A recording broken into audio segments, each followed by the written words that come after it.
Fauci getting thrown under the bus. We're almost free. Man,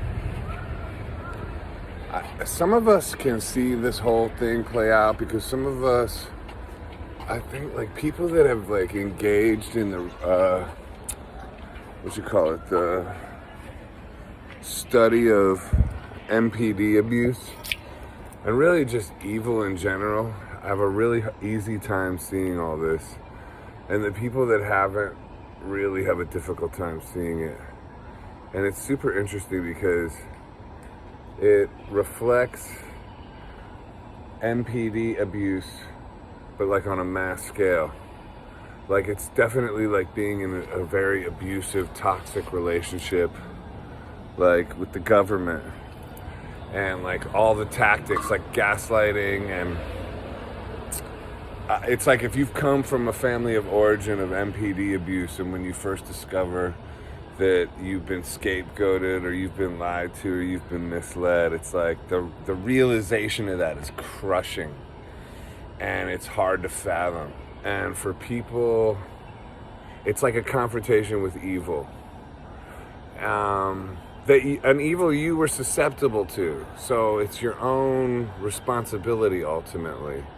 And the funny thing is once you kind of wake up to it and you grow from that experience, you can engage even with those same people or those same institutions, and because you're not susceptible, it's okay, like they can't really affect you in that same way. They can't really gaslight you. They can't really, their tactics don't really work. And whereas they were once like this big bad wolf, now they're just like hurt little children. And I could see the government becoming just a hurt little child or remaining a big bad wolf. It's up to us. It's up to like, we have, as a collective, have to confront, face, and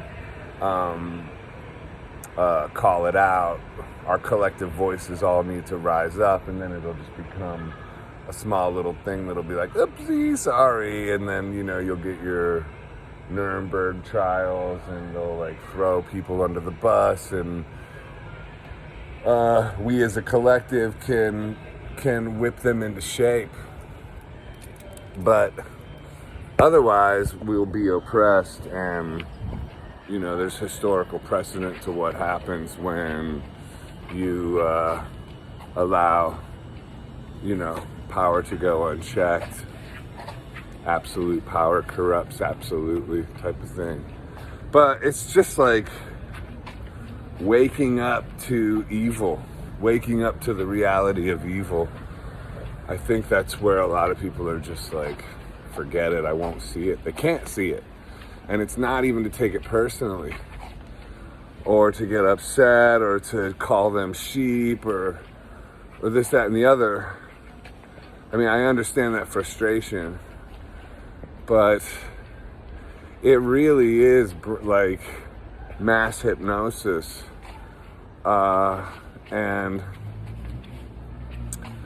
it's really effective. It's evil. I mean, it just is evil, but it's like any bully. Like, you can make a bully stand down. You just have to stand up to the bully, and then the bully runs away crying. But at the moment, people are not standing up to the bully. Some of us are, but it's going to take a lot of us to do it. And then the bully will stand down, and we can have our life and our freedoms back, and we can have what makes our world great back. Otherwise, we're going into some end times type of stuff, or what, I mean, who knows?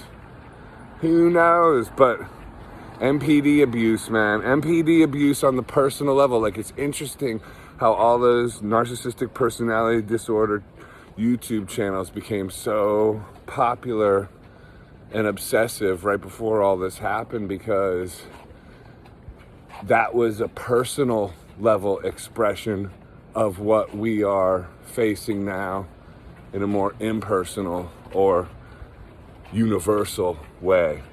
But the accumulation of that information and people studying those things directly ties into what's going on now. Cognitive dissonance, even like I've heard it used that like the media uses neurolinguistics programming. I learned about neurolinguistics programming when I studied NPD abuse. So I think some of us were just really open to seeing exactly what was happening here and had to wake up to it as well. But the awakening was an easy leap, whereas for others, it's a heavy deal. It's a heavier leap. And I think there's a lot of people waking up. But we'll see. We'll see where it goes. Anyway, interesting time to be alive. Have a good night.